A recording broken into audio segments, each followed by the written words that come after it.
আসসালামু আলাইকুম। ৪৬তম জাতীয় বিজ্ঞান ও প্রযুক্তি সপ্তাহ এবং বিজ্ঞান মেলায় আমাদের প্রজেক্ট উপস্থাপন করার জন্য আন্তরিকভাবে কৃতজ্ঞতা জানাচ্ছি। আমাদের আজকে আমি মহসিনা রহমান মুক্তা বলছি। কোন প্রতিষ্ঠান থেকে এসেছিলেন, যদি প্রতিষ্ঠানের নামটি একটু উল্লেখ করতেন? আমি এসেছি হাতির রহমান মডেল গাছ ইনস্টিটিউট থেকে। আমাদের আজকের প্রজেক্ট হচ্ছে উন্নত গ্রামীণ জীবনযাত্রা। এখানে আমরা একটি উন্নত গ্রামের পাশাপাশি একটি আদর্শ গ্রামের চিত্র তুলে ধরার চেষ্টা করেছি। জ্ঞান বিজ্ঞানে কর্মজয়, সেবা হবে বিশ্বময়। হ্যালো এভরিওয়ান, আসসালামু আলাইকুম। এই মুহূর্তে আমি আছি শেরপুর জেলার ডিসি উদ্যানে ৪৬তম জাতীয় বিজ্ঞান ও প্রযুক্তি সপ্তাহ এবং বিজ্ঞান মেলা ২০২৫-এ। আজকের এই বিজ্ঞান মেলায় আমাদের বর্তমান প্রজন্ম তাদের ক্ষুদ্র প্রচেষ্টায় বিজ্ঞান প্রযুক্তি ব্যবহার করে কি কি আবিষ্কার করেছে, আজকে সেগুলোই দেখাবো। ভিডিওটি সম্পূর্ণ দেখার অনুরোধ রইল। গাইজ, আমি দেখাচ্ছি প্রথম স্টলটায় কি কি আছে। আসসালামু আলাইকুম। ওয়ালাইকুম আসসালাম। আপনি কোন প্রতিষ্ঠান থেকে এসেছেন? আমি জিরিগাতি শালচুরা হাই স্কুল থেকে এসেছি। আমি সহকারী শিক্ষক জনাব মোহাম্মদ দুলাল মিয়া। আপনি আজকে কি কি প্রযুক্তি ব্যবহার করেছেন? আমরা আজকে যে প্রজেক্টটা প্রথমটা হলো দূষিত পানি বিশুদ্ধকরণ, আরেকটা হলো সৌরচুল্লি, আর বায়ু দূষণ। বিদ্যুৎ ছাড়াই আমরা দূষিত পানি নদী নালা থেকে খালবিল থেকে নিয়ে আমরা এখানে রাখবো। এখানে রাখার পরে যে 3-4টে পদ্ধতিতে এখানে পানিটা পরিষ্কার হবে। এই পরিষ্কার পানিটা আমরা রান্নায় ব্যবহার করতে পারবো, কাপড় চোপড় ধোয়ার জন্য ব্যবহার করতে পারবো। আমাদের তো ম্যাক্সিমাম টাইমই বিদ্যুৎ থাকে না ওই সীমান্ত এলাকায়, তাই না?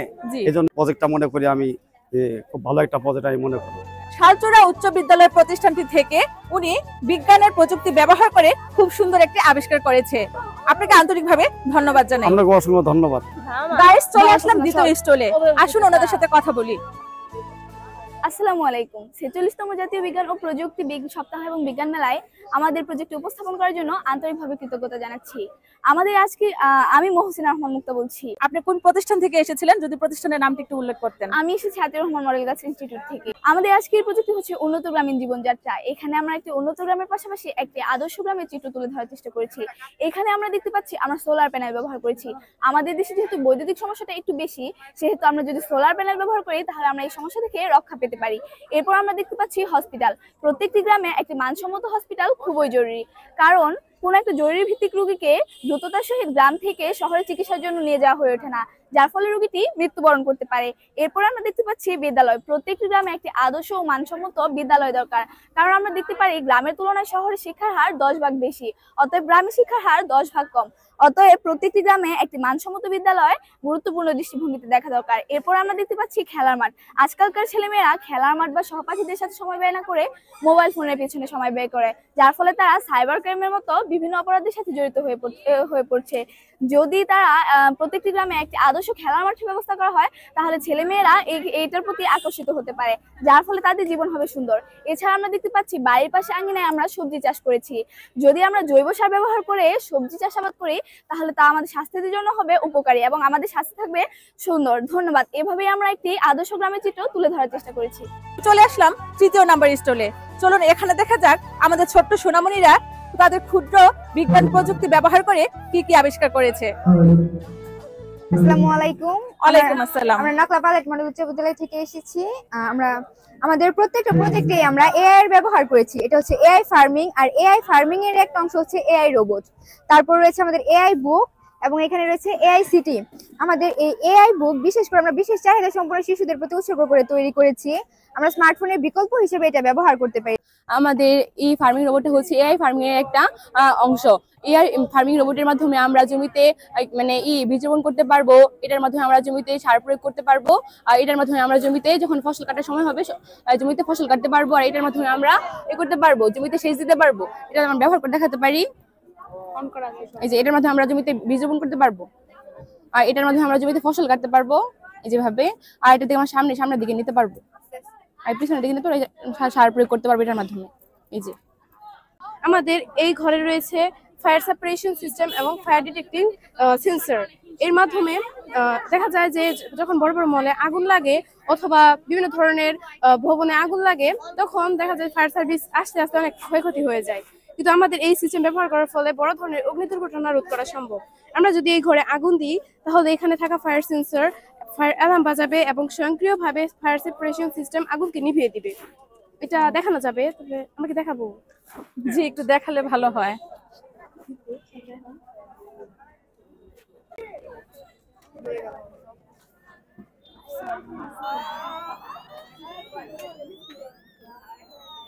আমরা দেখতে পেলাম এখানে আগুন দেওয়ার সাথে সাথে এখানে থাকা সেন্সর ফায়ার অ্যালার্ম বাজালো এবং এখানে থাকা ফায়ার সেপারেশন সিস্টেম স্বয়ংক্রিয়ভাবে আগুনকে নিভিয়ে দিল।